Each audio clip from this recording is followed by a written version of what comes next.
Hi, everyone. Welcome and thank you for joining the Progressive Power Training Series.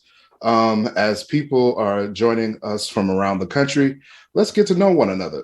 Please share in the chat your first name, pronouns, where you're viewing this training from, and one word that describes how you are feeling right now. I will start.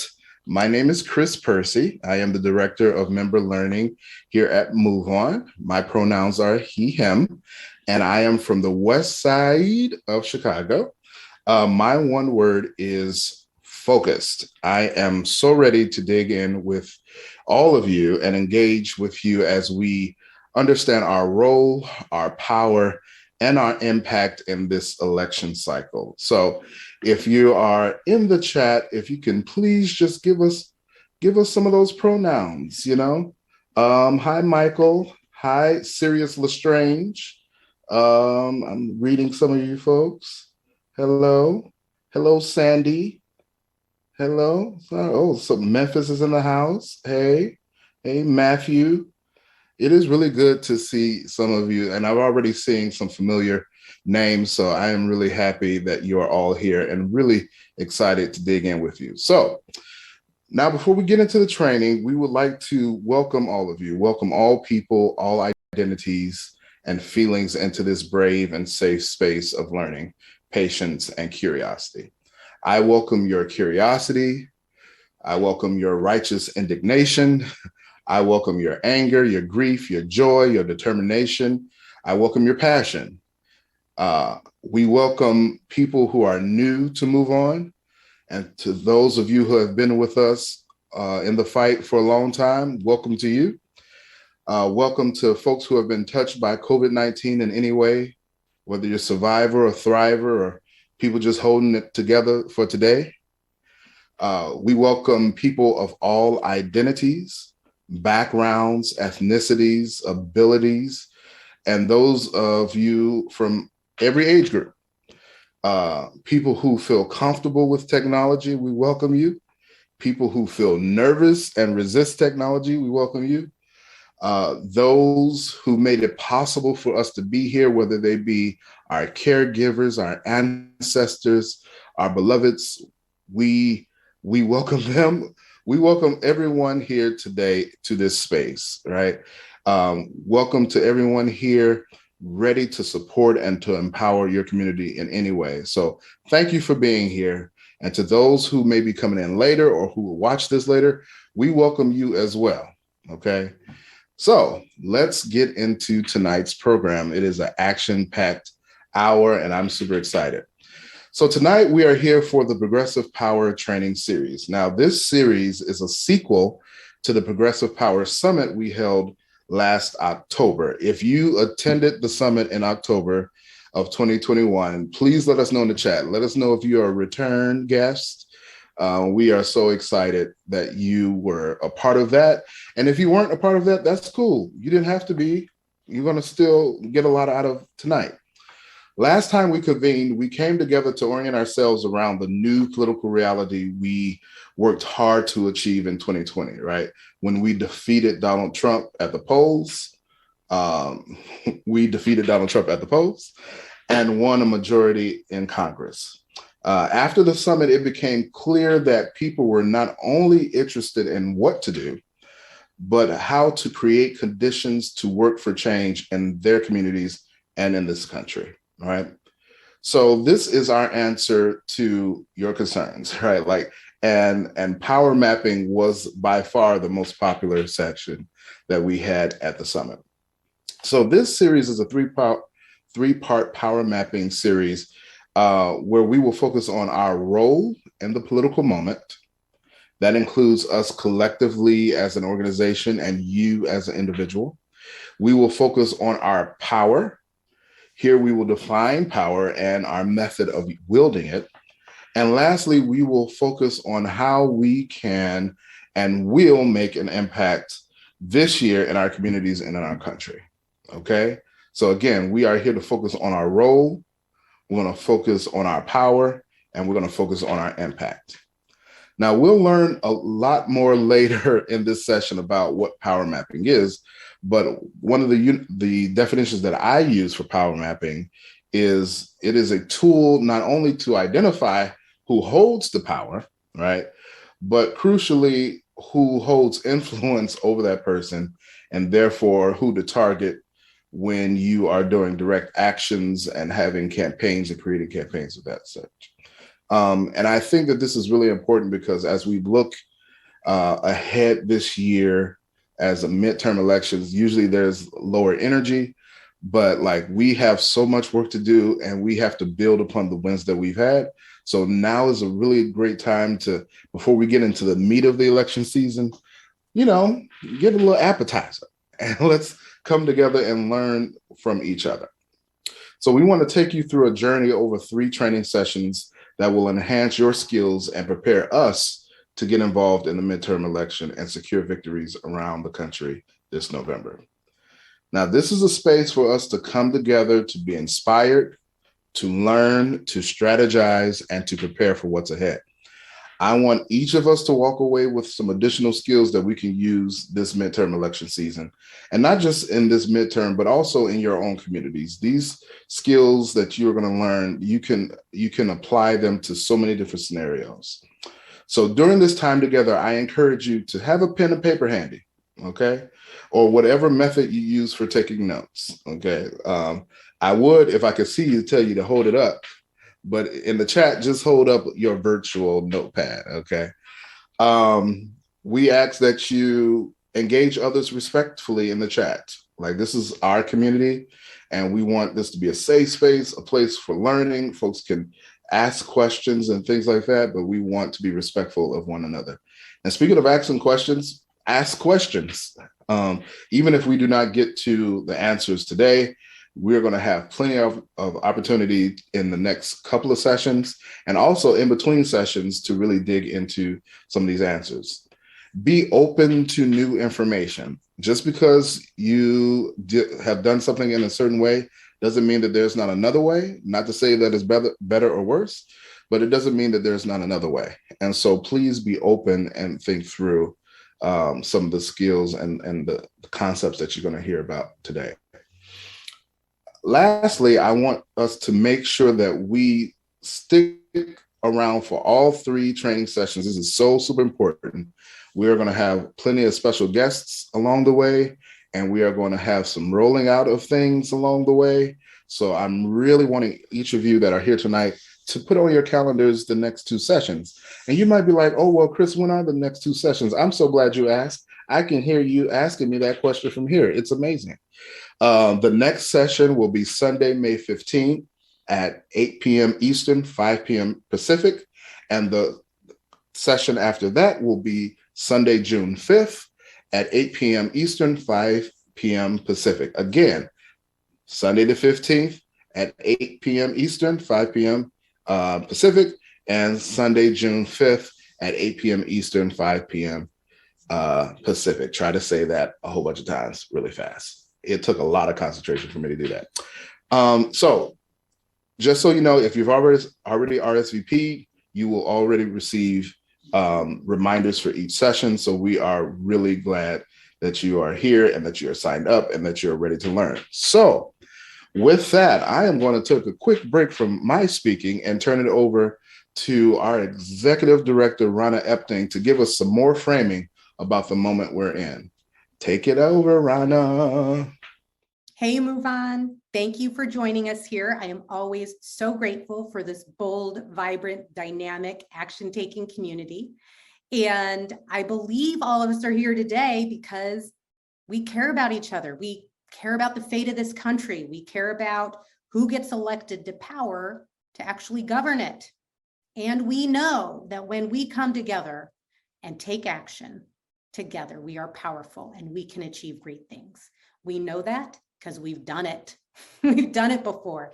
Things that some of us may have thought weren't possible, when we take action together, we've done it. When faced with the threat of a wannabe dictator in the White House, we held together for 4 years to push back against his relentless attacks on our values, our people, and our communities. We stopped the Republicans from taking away our health care when they had the majority in Congress. Do you remember that? Day in and day out, we campaigned to protect our healthcare. Some might have thought it would have been impossible, but we did it. We impeached a treacherous president twice. Some even told us that's too hard, but we did it.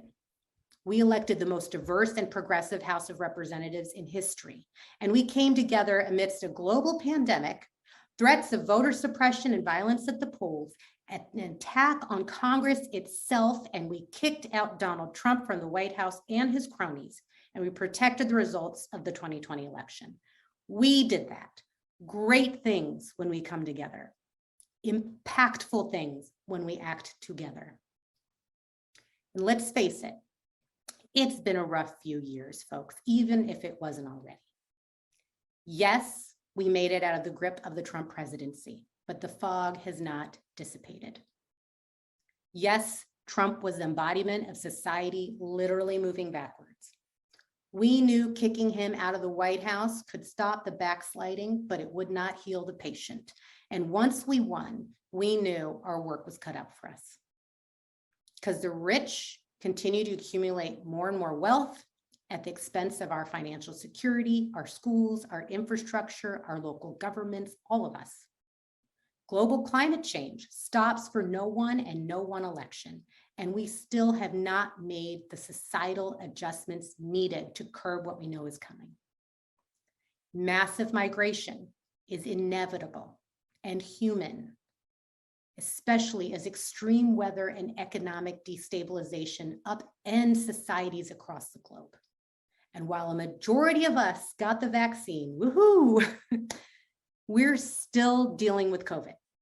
It's not completely gone. We have so much more work to do, and we're doing it. We've spent the last year plus taking action to push Congress to pass policies that invest in our communities and invest in our infrastructure and invest in all of us. We have a president now that is not interested in warmongering and instead is driving a diplomacy-first agenda across the globe.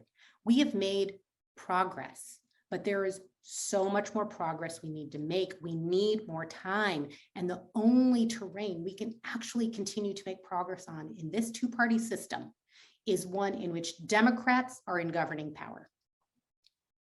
Because if one thing has been made crystal clear these last 4 years, it's that Democrats are the party of governance. Governance is hard, but they are the party of governance. And unfortunately, today's Republican Party is the party of MAGA. They have embraced a strategy of stoking up fear and lies about the rest of us, just so they can win elections. They're attacking trans kids. They're trying to rewrite history so our children learn nothing but fairy tales and rainbows. They're banning books. They've continued to embrace and pander to Donald Trump when we all want him in the rearview mirror. They've passed dozens of bills at the state level to make it harder to vote, knowing that the less people who can vote, the more likely they are to win. And they're running pro-Trump allegiant candidates at the state and local level in key races that will oversee the election in 2024.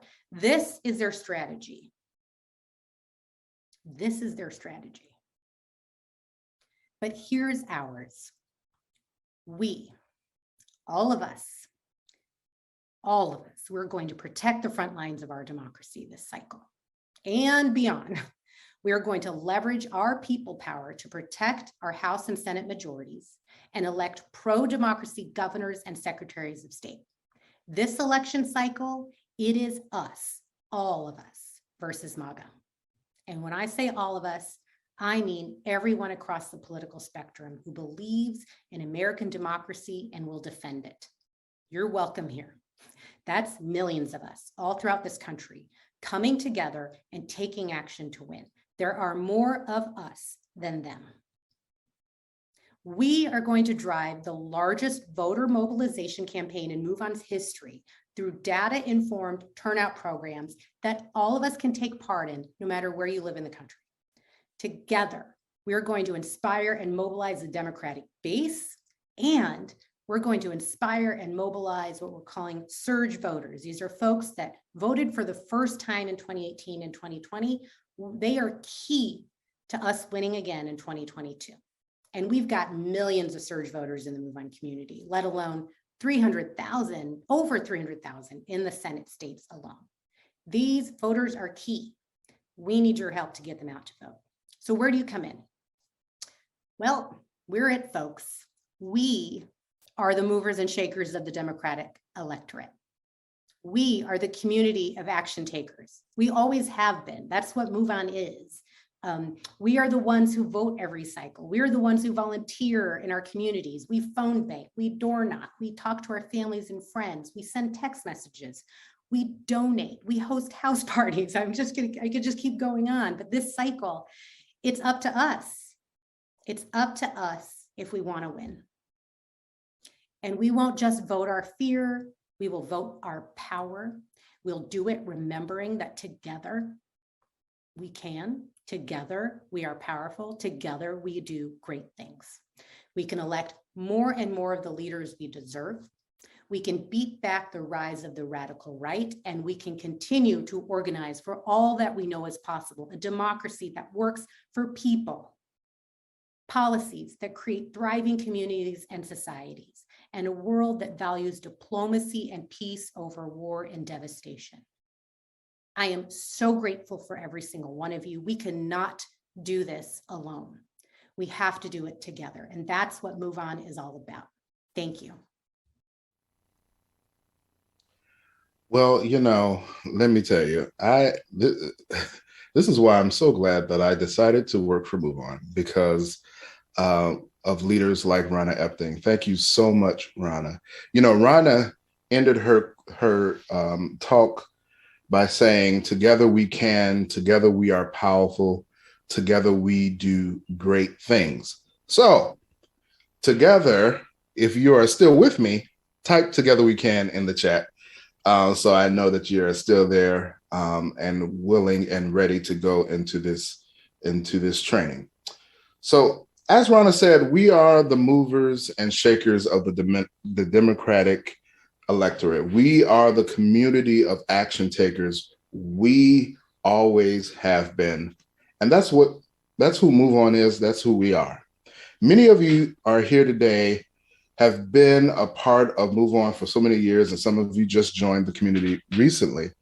No matter how long you've been here, you are here because you are invested in creating a country where everybody can thrive, where everybody can experience liberation, and folks can be in good health. At MoveOn, in our pursuit to be inclusive and progressive, we both run electoral and political issue campaigns to make sure our elected officials are held accountable and answerable to those that they represent. Every campaign we do starts with some analysis of power, those who wield it, and how we can best affect change using the power we wield, the power of everyday people, right? For example, last year we engaged over 50,000 people in our Progressive Power Summit, which is amazing, right? Like over 50K.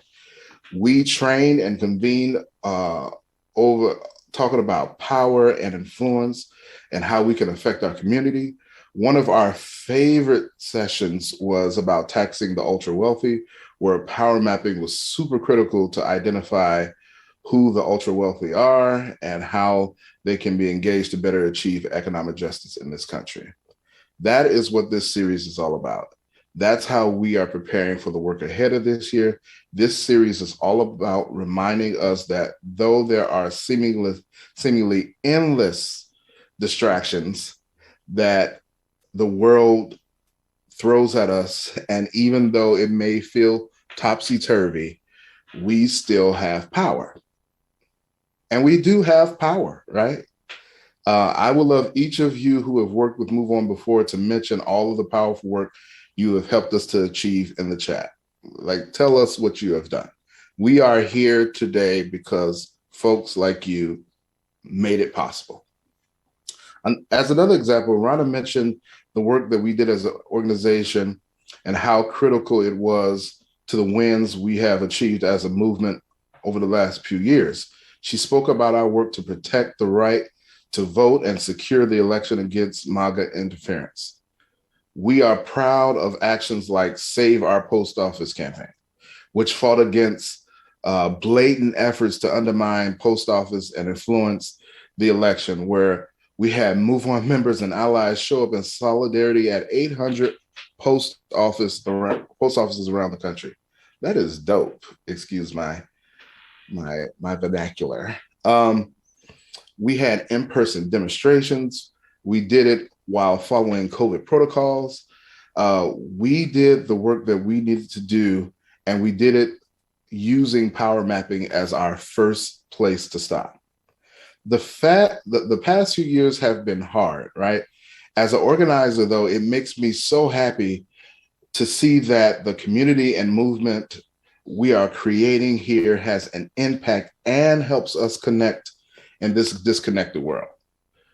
We need all of you, old and new, to move on, to get plugged in. We can do this, right? I'm excited for you to join this journey. We have so many opportunities for you to join, for you to learn, for you to grow in this progressive community. Today is just a taste of the type of training and organizing we do. And we really hope that you stick around for this series and more that will come after it. If you are loving what you're seeing, we want you to keep showing up. I would like to invite you at this moment, if you haven't done already, to join our mobilized community where you can continue the conversation even after this training has concluded. You can do that by going to moveon.org/mobilizers. Again, that is moveon.org/mobilizers. And when you join that community, you can join thousands of like-minded folks who are doing the work around the country, who are sharing stories, who are sharing best practices. Come on through and talk with us. Again, we have those 2 sessions coming up on the 15th of May and the 5th of June, each starting at 8 p.m. Eastern, 5 p.m. Pacific, where you can gain and learn so much from this training series. Now, I've talked enough. Let's get to learning. I am happy to introduce our trainer for the day, Vivian Chang, from Rising Organizers Action. At Rising Organizer Action, she is alumni team co-director. By day, Vivian serves as the Civic Engagement and Racial Justice Director of the Asian Pacific American Labor Alliance. She oversees programs on voting, redistricting, immigration advocacy, and political engagement. She led electoral field programs in Nevada and Georgia, mobilizing Asian American and Pacific Islander voters. Vivian previously served 2 years as AmeriCorps Vista in Philadelphia, Pennsylvania, and in Moline, Illinois. Hey, that's close to me. She is an alumni of Carnegie Mellon University, Scared of You, and Princeton, super scared of you. Her hometown is Columbus, Ohio, and she currently lives in Washington, D.C. But before we go to her, we have a surprise guest that I am super happy that they had the time to join us and had some words for us. So we are going to go to our surprise guest, this special message from Representative Pramila Jayapal of Washington. Congresswoman Pramila Jayapal here. With only a couple of months until the midterms, we are facing one of the most consequential elections that we've ever had. There is a lot at stake here. Voting rights, abortion rights, affordable childcare and healthcare, a fair and livable wage, and bold climate action. If we want to expand on all that we've accomplished in the last 2 years, Democrats must retain and expand our majorities in the House and the Senate.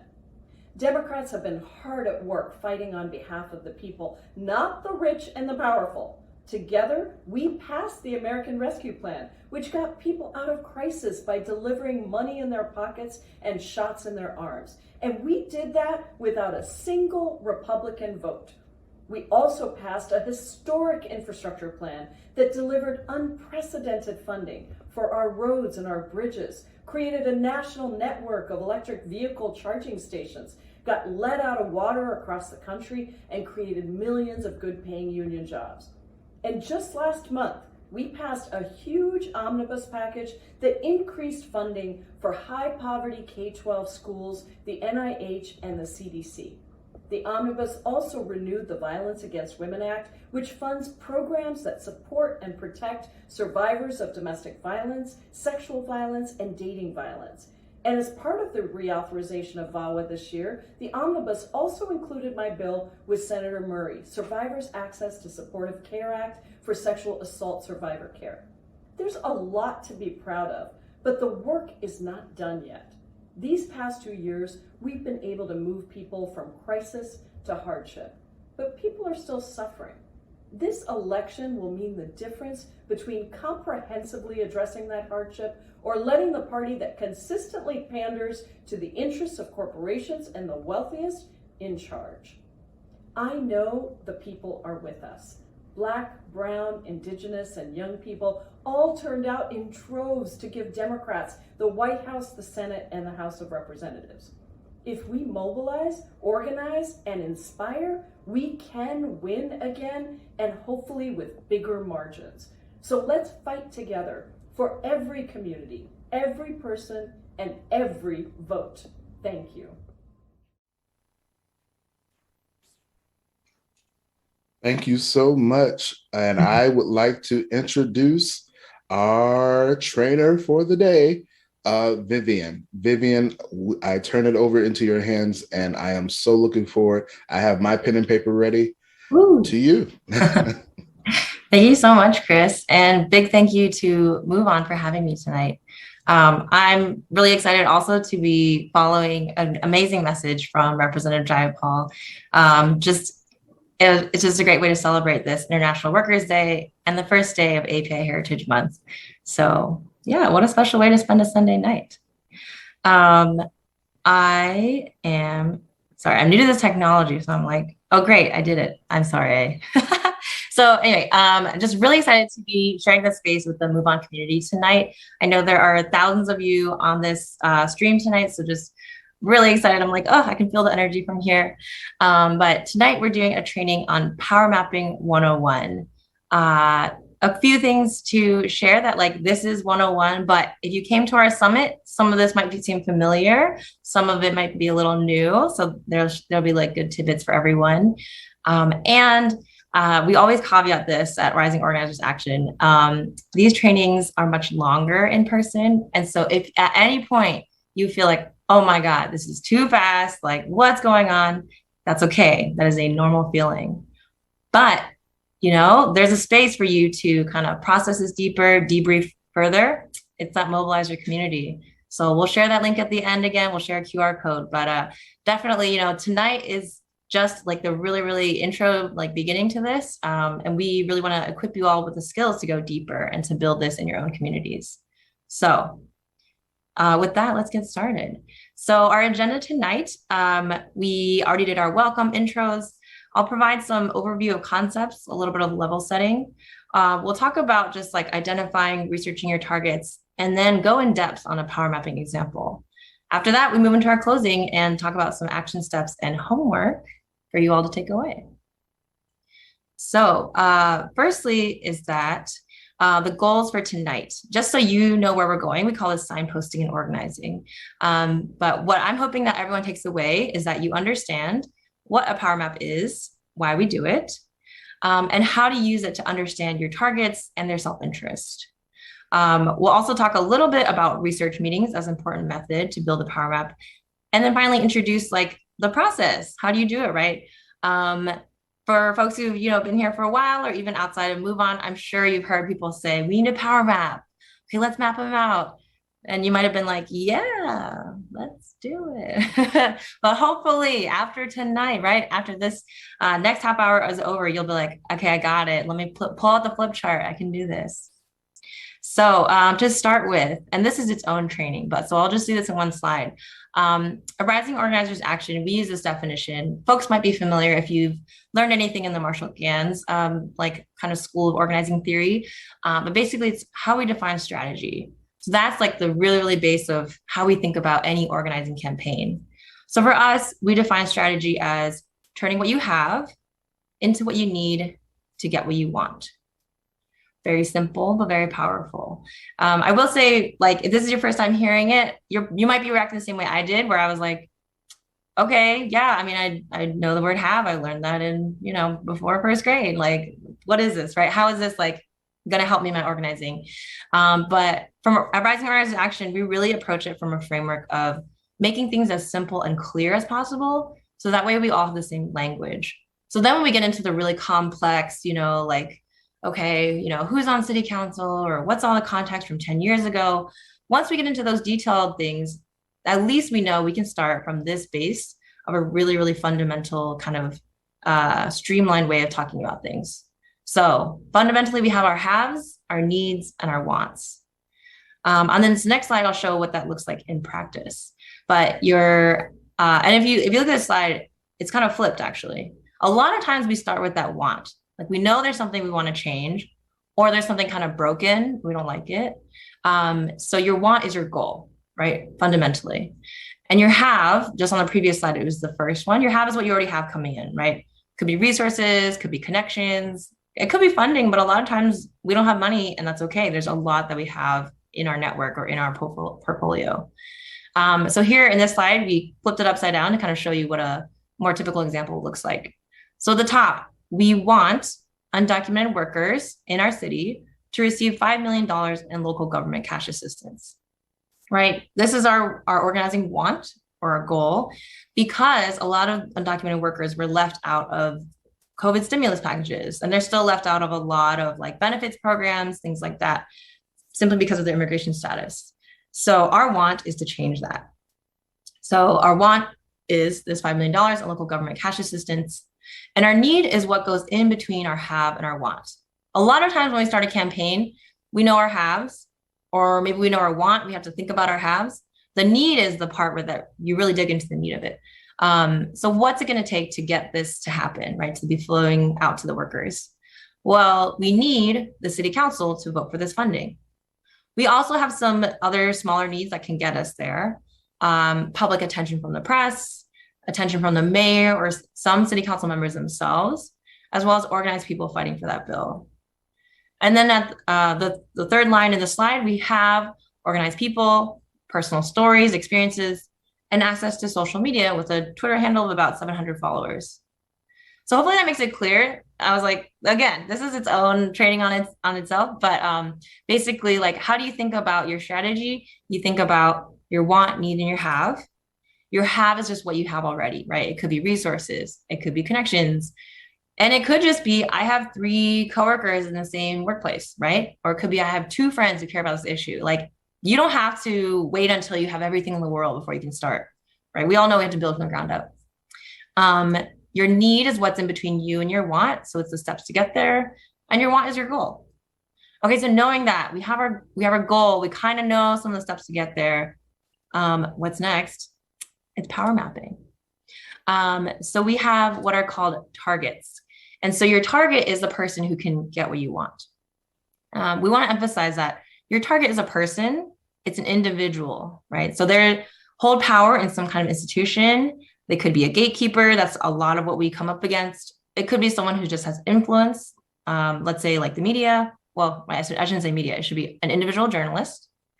And your target is always a person, because individuals have self-interest. And we define self-interest meaning like what motivates them to act or not act. A lot of times we're facing, elected officials who choose to say nothing, do nothing, right? Abstain from a vote. So not acting is really like very similar to acting if you think about it. But we really want to emphasize like your target is one person and it's not an entire institution. So for example, Congress can't be our target because they don't have a unified set of self-interests, as we all saw, very unfortunately, and Build Back Better. But like Congress is, 535 members. There's like all these different folks. And there's no way that we can like say, okay, here's the one self-interest they all share. That doesn't mean we can't try to target all those members, but we just have to have a different campaign or a different way of thinking about our strategy for each person. Because ultimately, maybe one person's looking to get reelected. Maybe another person's, retiring at the end of this term. Like everybody has all their different self-interests. We have to spend that time researching it, learning about it. That's what makes them targets. And so lastly, you know, I just want to emphasize, it may not be obvious from the beginning who's with you or against you, or who has power and who doesn't. But that's what research is for. So I think folks who came to our summit saw like a little more detail on like what research meetings are, but fundamentally it's just about knowing that we like might know something about our target coming in, right? In the previous example, it was city council. But do we know who are all the 12 members? Do we know their stances on recent legislation? What about their connections to undocumented communities or lack of connections? All of that you can accomplish, you know, like by kind of doing some Google research, but research meetings kind of really help you advance that by actually like meeting with folks who are maybe longtime advocates in the community, or even meeting with their office. A lot of times, like if this sounds familiar, it's probably because a lot of folks have been to lobby meetings. So a research meeting is just, it can be the same thing where you're just meeting with the elected official and trying to find out, you know, where do they stand on something? What are their motivations? Why or why not would they choose to act? So all that to say, like your target could be clear from the beginning, but oftentimes we do want to spend a little bit of time figuring out, you know, where are they? Who are they? How does all this work? So breaking it down a little bit, we actually have two kinds of targets. We want to keep our eyes on them. So the primary targets are the individuals who have power over what you want. In our example, that is the city council. They literally can vote to pass the bill and the funding comes, right? Our secondary targets are the individuals who have power over primary targets. So in our example, that could be the media. And then here we want to break it down to like, you know, the journalist at the local paper or the person who runs a blog, a community blog. It could also be the mayor who can hold sway with the city council. And, you know, it could even be, let's say, a big donor to one of the council members. So a secondary target is just someone who has power over the primary target, who has power over our want. So it kind of comes down.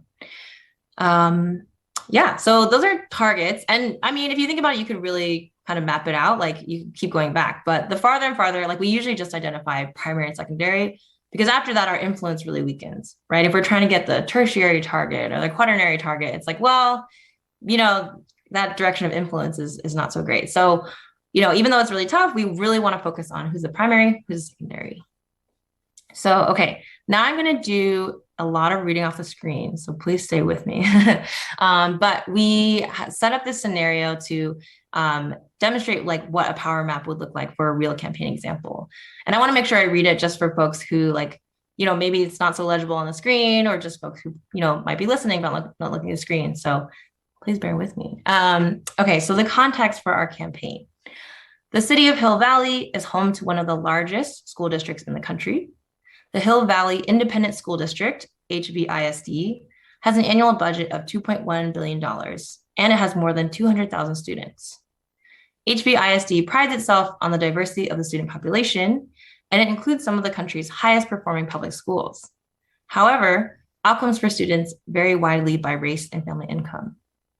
So this context slide is just showing, I mean, what I assume a lot of folks on this call, like you're familiar with, right? I think, and another caveat I forgot to share is that, you know, this is training from Rising Organizers Action, like with this community, but we're not trying to say like, we're the experts, you're not at all. Cause I'm like, I'm only like 31. So I'm like, there's so many folks here who have like much more lived experience, much more wisdom, and just everything like that. So what we want to do is like kind of share the space and say like, maybe some of this resonates, right? I know that like local schools issues, like things like that are so like resonant for a lot of folks. Like growing up, that was one of the first ways I got involved.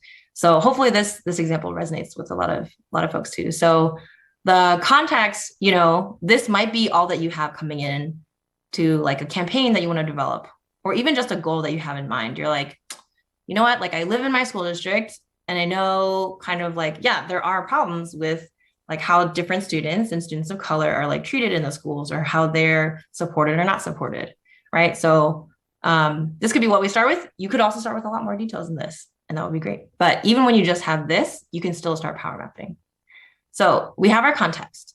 We dig a little deeper into what we're calling the problem. So the problem here, like in many schools, racial disparities show up in HVISD in the form of unevenly applied school discipline.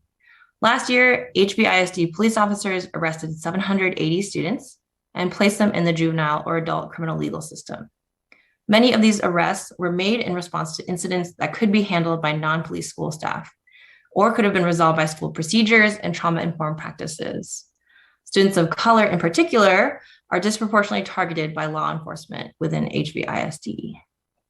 So as folks can see, this problem kind of cuts one slice of the context that we had. So we were talking about, different, like basically disparate outcomes for students of color in HBISD. One of those definitely is showing up in how students are treated. I mean, I would say policed here, right?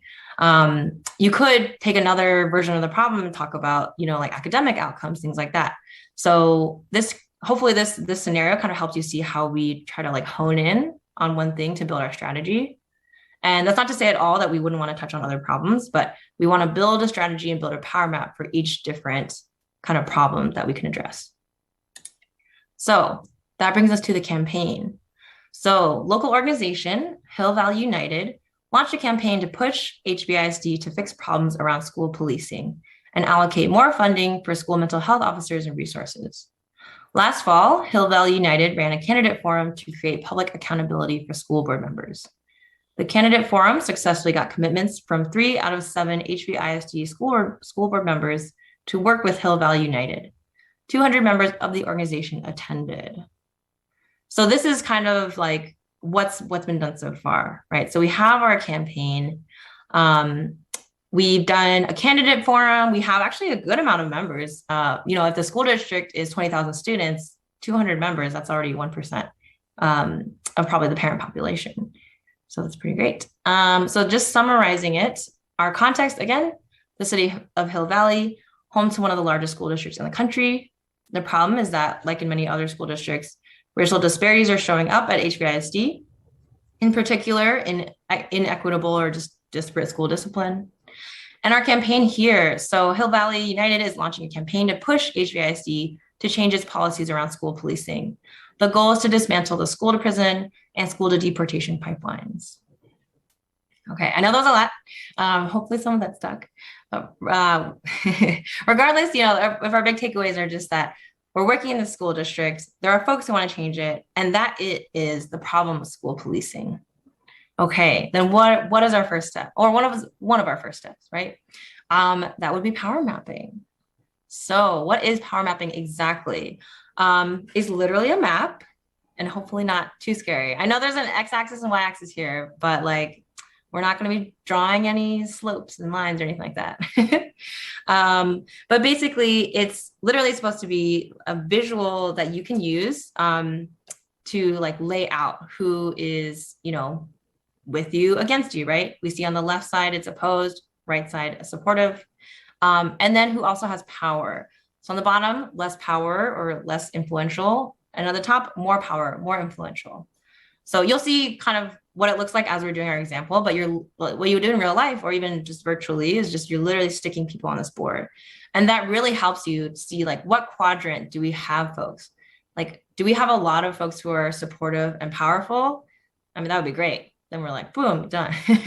But maybe, and a lot of times our supporters are like very supportive, but they don't necessarily have as much power or influence over the issue. So they're maybe in the bottom quadrant, right? Or maybe in the kind of on the line. And then what does our opposition look like? Do we have a lot of folks who are strongly opposed?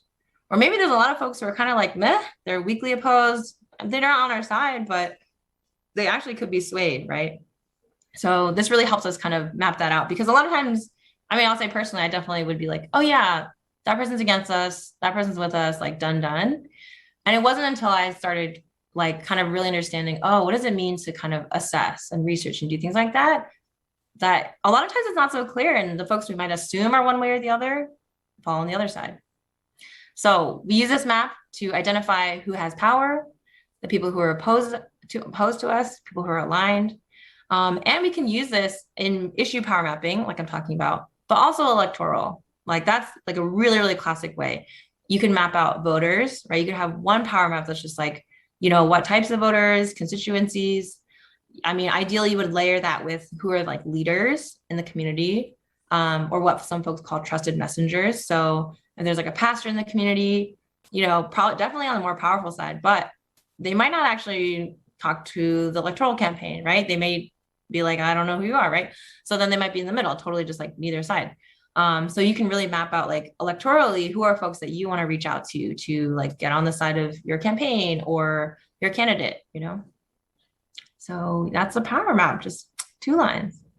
Okay, so this is the last slide of a lot of reading, but we're gonna map it out.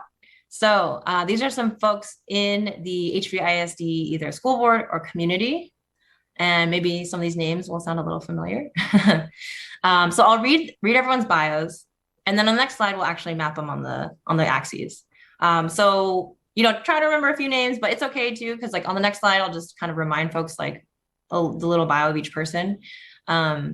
Yeah, so this is not a test at all, right? But there is a lot of reading. So our first person in our stakeholder list, Elaine Bennis. She is an HVISD board member who committed last fall to supporting our campaign. So folks remember we had a candidate forum. 3 out of the 7 board members who came to the forum said, I commit to supporting this. Like I will do something to, you know, address the school to prison pipeline. So Elaine is one of those people, and she's been on the school board for 20 years. Secondly, we have George Costanza. George is new to the school board, like brand new, like he didn't come to the forum. We don't know. We like, you know, he just joined the board. Thirdly, we have Jalisa Vincent Taylor.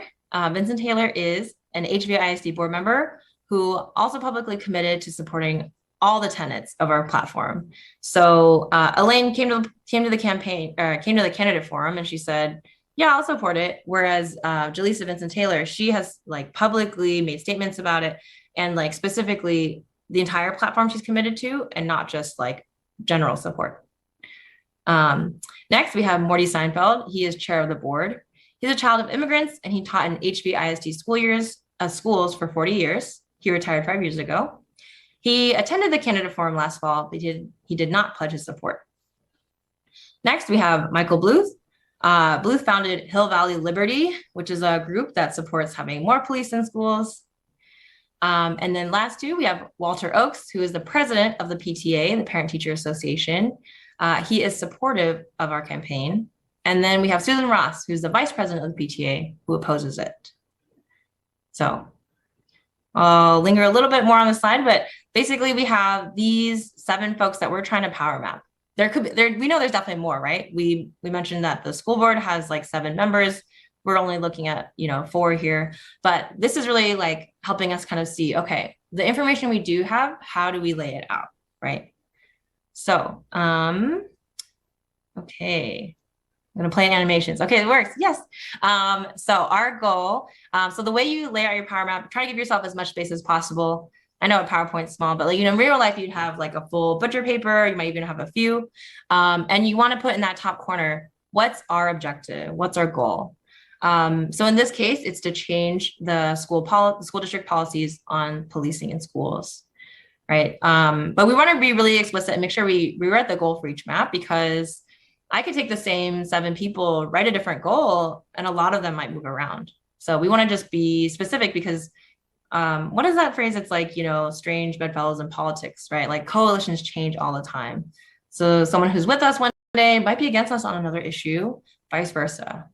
So that's how we start. You just draw the 2 lines, you write your goal. And the first person we want to look at is Elaine Bennis. So in the chat, if folks, yeah, and I'm sorry, I can't see the chat. So folks might have been writing all along and interacting, but this is a really interactive portion. So if folks can weigh in, where do you think Elaine Bennis should show up on this map? So, you know, you can say like, oh, on the more powerful, or on the supportive side, like however you want to describe that, or like top right corner. Where do we think Elaine would go? I also just gave it away because I said it. So yes, we would put Elaine Bennis in that top right corner. And why? That's because she's a board member who's been on the board for 20 years. So regardless of where she stands, we know she's powerful, right? She's been on the school board like through a lot of different changes. She's managed to stay on the board. That means she definitely holds a lot of sway and influence. Awesome, yes. And a lot of people got the same corner. She's also, last fall, she committed to supporting our campaign. So we already have her on the record saying like, yes, I support. So we want to put her, you know, pretty far over there. Okay, our next person, George Costanza.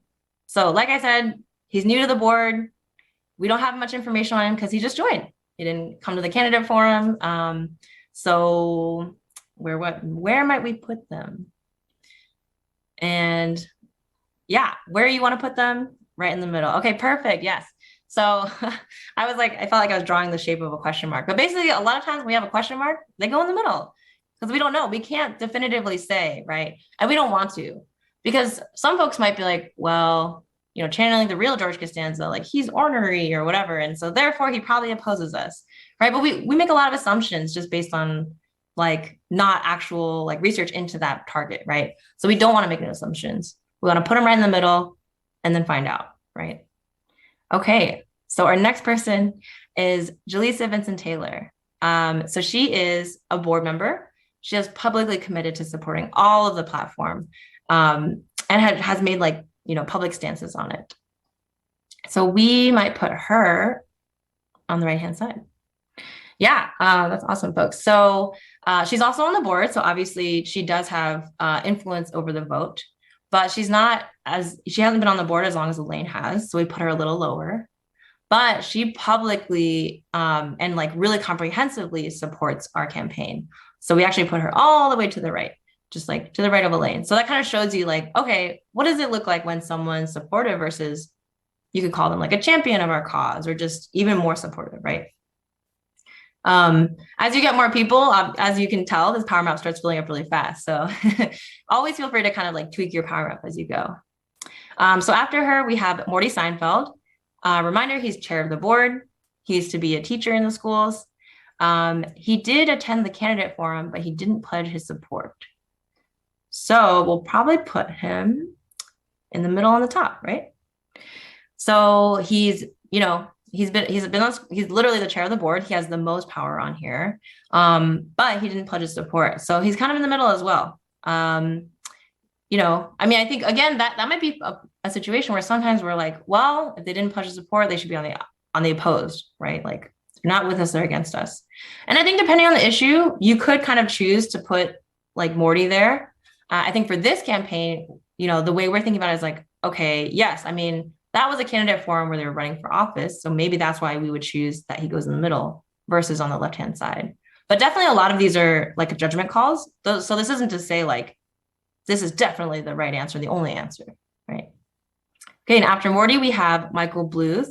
So he founded Hill Valley Liberty. He really supports having more police in schools. He probably goes on that really far left side. And I was like, he could go all the way on the left side, actually. But, clearly opposed to our campaign. And like slightly influential, he has his own organization that he's created, right? So he definitely has like folks who follow him in the community and has a catchy name. People love that stuff. But, as you can see, definitely not as influential as some of the board members. And then second to last, we have Walter Oakes. He's the president of the PTA and has supported our campaign. So we would put him on the right side, but actually below the influential line.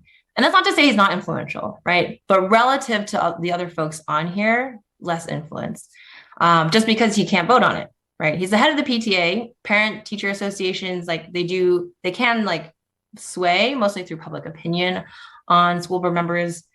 If we find out later, let's say Walter has like a personal connection to Elaine or to Morty or someone, then actually we might put him a little higher. He could be a secondary target for us. But as is, he's more influential than someone who might be below him, but can't actually vote on the issue. And lastly, we have Susan Ross, vice president PTA, opposes our issue. She's probably going on the left side. And then pretty similar to Walter. If you can tell, I'm not sure if you can see it online, but she's like slightly below him. So because she's VP of the PTA instead of president, that's why she goes a little bit below him on the scale. Cool. Okay. Well, thanks everyone for interacting with this map. I hope this was like really illustrative, and we do what we can. In real life, I got like Post-its, got like different colors. Here we got little rectangles. But that brings us to the closing of the training. So I just want to share some key takeaways, which is that 1, power mapping is key to identifying supporters, targets, any obstacles in your campaign. Number 2, my biggest takeaway always, your targets are people. It's an individual person for each target. It's not the institution itself. A lot of times our campaigns might feel very like confusing, or it's like complicated because we're like, oh man, like there's so many targets. And a lot of times that reflects the fact that we need to focus on just like the individuals, right? And develop our strategy for each. So a target is a person. And lastly, identifying who has power over what you want, super key, right? There's definitely a lot of different folks we want to align with and bring into our work. For example, the PTA president, but we also still want to make sure that our biggest targets are the people who can vote to change what we want, or just have that power to change it. So yeah, with that, I think I'm a little over my time, but I'll pass it back to Chris for our closing slide. Thank you so very much, Vivian. Like, first of all, I just want you to know that I took my notes. Okay, I practice what I preach. And I learned so much. I can't tell you, I have been through a power mapping training many times, but like what I love about this training is one, the real world scenario, even though we were using Seinfeld stuff, which was so funny. We're using Seinfeld, but like to go through those examples, that refresher was really dope. So thank you so much for taking us through that. I really appreciate it. Folks, we're at the end of the hour, but this is not the end of the conversation. If you go and sign up to become part of our mobilizer community, you too can keep talking about this and learning more about power mapping. So if you can go to moveon.org/mobilizers, again, that's moveon.org/mobilizers. And also, if we have that last slide, I would love to put that up. But you can go to moveon.org/mobilizers, or you could take your phone and scan a QR. Like how hip are we? We have a QR code. There's a QR code for that, right? You could go ahead and just scan your phone right onto that QR code and sign up to become part of mobilizers. Like, why should you do that? We believe in community. Like, part of power is being a part of a community. We are not just one person doing all the things. We come together. So I believe that it is really imperative for us to come together and share our learnings. So come together with other folks around the country, sign up to be a part of this community, and we're going to keep this conversation going between now and the next session. Tomorrow, we're going to put resources on our website for you to engage with. We also have homework for you that will be up on the site tomorrow. So start talking, and it's okay. You can copy each other's answers on this homework, but you will do that homework and share your answers with folks in the mobilizer community. It's really important. It's really fun. It's really great to get to know folks where they are.